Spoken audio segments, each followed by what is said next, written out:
शिरपूर तालुक्यातील तासपुरी येथील ग्रामपंचायत कार्यालयात आरोग्य शिबिर घेण्यात आले। नाशिक आयुर्वेदिक फाउंडेशन अंतर्गत हे शिबिर घेण्यात आले होते।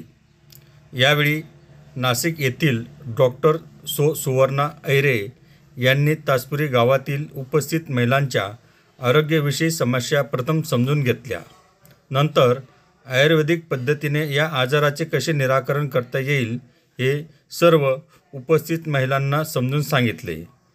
यावेळी तासपुरी ग्रामपंचायतचे उपसरपंच श्री हेमंत सनेर, ग्रामसेवक DL कोळी, कॅम्प्युटर ऑपरेटर सतीलाल मोरे, पत्रकार दिलीप पाटील सह गावातील महिला मोठ्या संख्येने उपस्थित होते।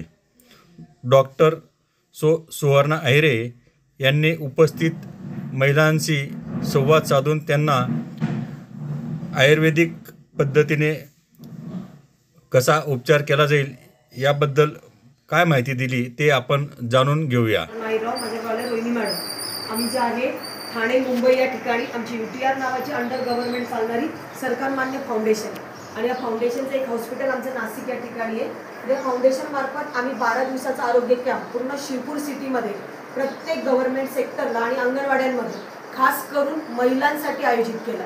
तर या शिबिराच्या अंतर्गत तुम्हाला दैनंदिन जीवनामध्ये जे काही वेगवेगळे त्रास होतात, आता त्रास म्हणजे कोणते, मी मागे टीव्हीला जर माहिती बघितली असेल तर डेंग्यू मलेरियाची साथ खूप मोठ्या प्रमाणात चालू होती। त्याचबरोबर तुमच्या फॅमिलीत अजून काही त्रास असतात, तर ते त्रास कोणते, जसं तुमच्या मुलांना वारंवार सर्दी ताप खोकल्याचा त्रास होतो, कोणाला तुमच्या घरामध्ये गॅस पित्त ॲसिडिटी सारखा त्रास असतो, कोणी तुमच्या घरामध्ये BP शुगरच्या गोळ्या या सुद्धा मरेपर्यंत खात असतात, कुणाला मूळव्याध म्हणजे पाईल्स मुतखड्यासारखा त्रास असतो, कुणाला आपलं वजन कमी करायचं तर कुणाला आपल्या लहान बाळांची वजनं वाढवायची असतात, हातपाय कंबर गुडघेदुखीचे त्रास गावामध्ये मोठ्या प्रमाणात असतात, दमा अस्थमा थायरॉइडच्या गोळ्या चालू असतात।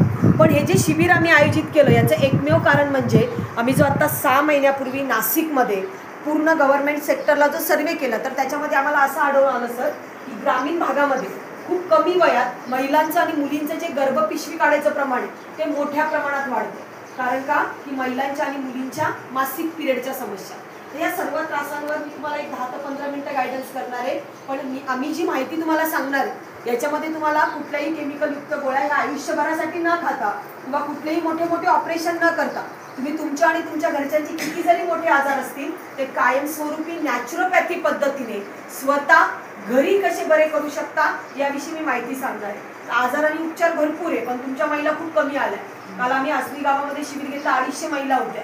आता जेवढे महत्त्वाचे त्रास आहे त्याच्याबद्दल मी अचानक शिबिर घेतले, कुठलं इंटिमेशन नव्हतं, मी पोलीस स्टेशनला आली होती म्हणून एक 10-15 मिनिटं वेळ होता, तर तुमच्यासाठी मार्गदर्शन करण्यासाठी मी ते थांबून गेले। तर आजार आणि उपचार भरपूर आहे, तुमच्या महिला खूप कमी आहे आणि माझ्याकडे पण वेळेची कमतरता असल्यामुळे जेवढे महत्त्वाचे त्रास आहे त्याच्याबद्दल मी तुम्हाला सांगून जाईल।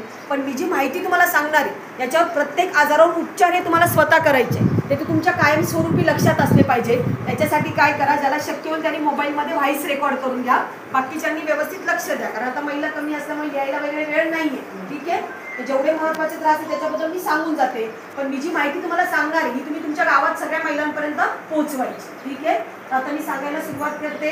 आजार उपचार भरपूर आहे, वेळेची कमतरता असल्यामुळे जेवढे महत्त्वाचे त्रास आहे त्याच्याबद्दल सांगते, पण त्यापूर्वी तुमच्यामध्ये इथे आलेल्यांपैकी तुमच्यामध्ये इव्हन तुमच्या फॅमिली कोणाला काय काय त्रास आहे जर तुम्ही मला एक टेंटेटिव्ह माहिती दिली तर मी तेवढ्या त्रासांवर सांगून जाईल, म्हणजे माझाही वेळ वाचेल आणि तुमचाही वेळ वाचेल। तर तुम्ही सांगू शकता कोणाला काय काय? माझ्या शरीरामध्ये कॅल्शियम मध्ये तर माझे हात पाय कंटिन्यू दुखतात, वाईट